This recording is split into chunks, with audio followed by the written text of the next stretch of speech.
This is Otaku no Video, Episode 3, for Sunday, June 29th, 2008, Fragmentation. So the first topic on the list today is about Hayao Miyazaki, and we've been talking a bit back and forth about whether Miyazaki sort of lost his touch these days. And I mean, do you all think that Miyazaki's recent movies have sort of lost it? I have an opinion on this, but I'm going to let you guys go first. Okay. Nick, what Miyazaki films have you seen? Because I know you've seen a couple. Not very many. Okay. Porco Rosso, Princess Mononoke. I've seen Nausicaa. Okay. And I think that's it. I might be missing one, but that's probably all of them. Okay.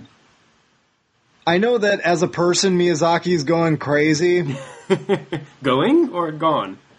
Well, sort of. Yeah, he's gone. But I don't know that I haven't seen Spirited Away, but I haven't heard amazing things about. Was Howl's the newest one he made? Yes. Okay. Yeah. I didn't hear the same sorts of reviews I did about that I did with Spirited Away. I still haven't seen the movie myself, so that doesn't necessarily, just because I didn't hear anything doesn't necessarily mean anything. But I don't know.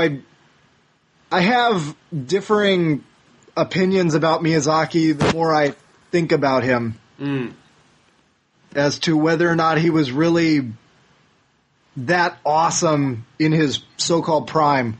Okay. But that's just me. You're going to have it out here in a second, Nick. The thing for me that I think Miyazaki's certainly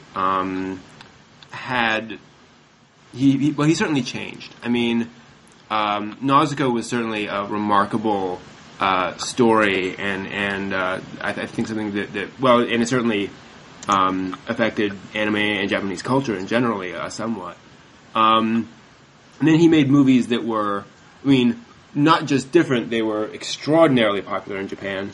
Porco Rosso made money, to a great degree just because Miyazaki did it. I love a lot of Miyazaki's films, but, looking at his recent stuff, it seems to me that, and actually, Okada, the Ota-King, said that he believes Miyazaki's just repeating himself. Or more likely that Miyazaki has a couple of things to say about the environment and so forth and so on, and he said them, and now he's just kind of saying them over and over, and that there's just not really, and now it's just kind of trying to find different ways of phrasing that, and I don't know that I agree totally, but I think there's certainly some truth there where I feel like movies like like Nausicaa at the time. Totoro, even Kiki's Delivery Service were very different films, and were saying things that anime wasn't saying at the time.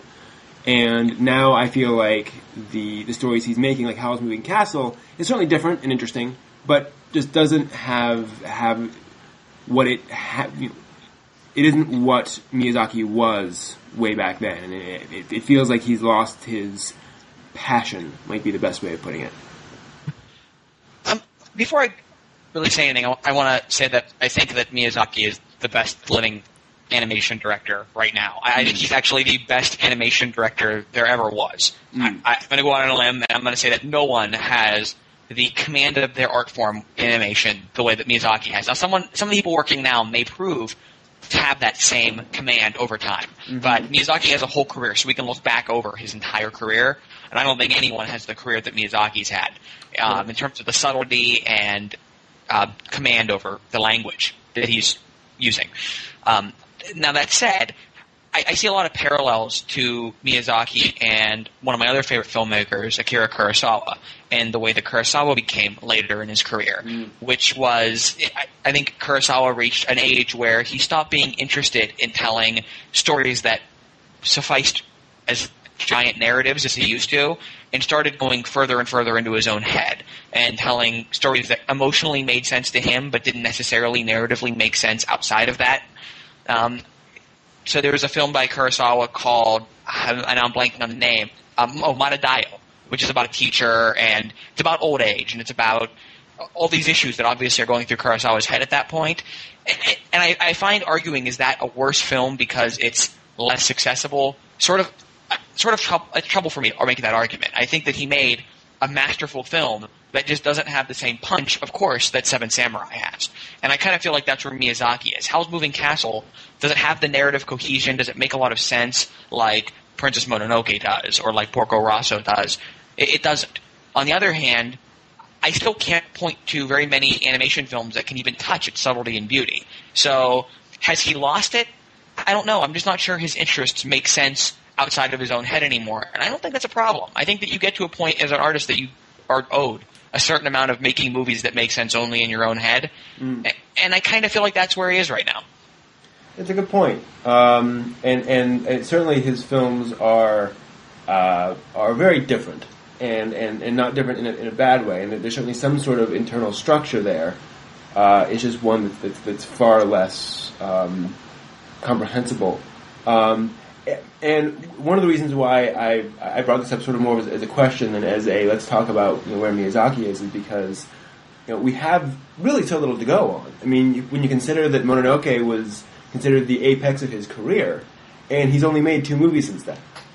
And we're getting the 3rd one this summer. And I'll be interested to see, what Ponyo on a Cliff is going to be like. But I don't know that we can definitely say,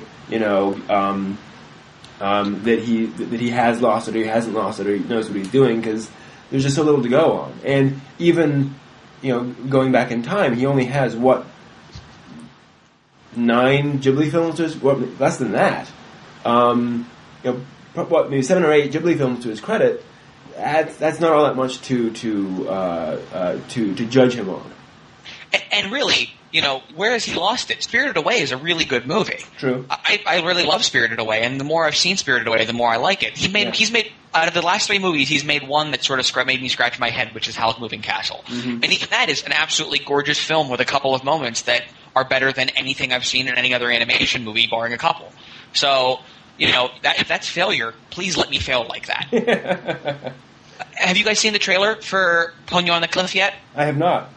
No. If you go on Cool News, there's a clip with a lot of really annoying Japanese talk show hosts talking over it, kind of, but you get to see some of the animation. It looks wildly different from his last 3 movies. Oh, really? How so? Very storybook, I guess is the best way to put it. It's very... it looks a little more abstract. It's weird. It's definitely a different look, which is good because I think that the biggest problem Howl's Moving Castle had was that it kind of had a feel that felt like Mononoke and like Spirited Away, especially. So this feels honestly the closest thing I could say is this reminds me a little bit of Pompoko and its kind of strangeness. Wow, that's strange. There's a little jellyfish kid. Yeah. On riding jellyfishes up to the surface, and I don't even know where that's. I don't know what the story's about. I got to be honest. I know nothing about Ponyo on the Cliff, but it was a little weird. Well, I think this is one of the ideas that Miyazaki had way back before he was doing Mononoke, where he sat down with Suzuki and said, "Okay, here are my ideas. Which should I do next?" And Suzuki said, "Do Mononoke because you will never be able to do anything of that scale ever again. It's going to be there's just too much to it, and making a big epic fantasy piece is just not something you're going to want to do when you're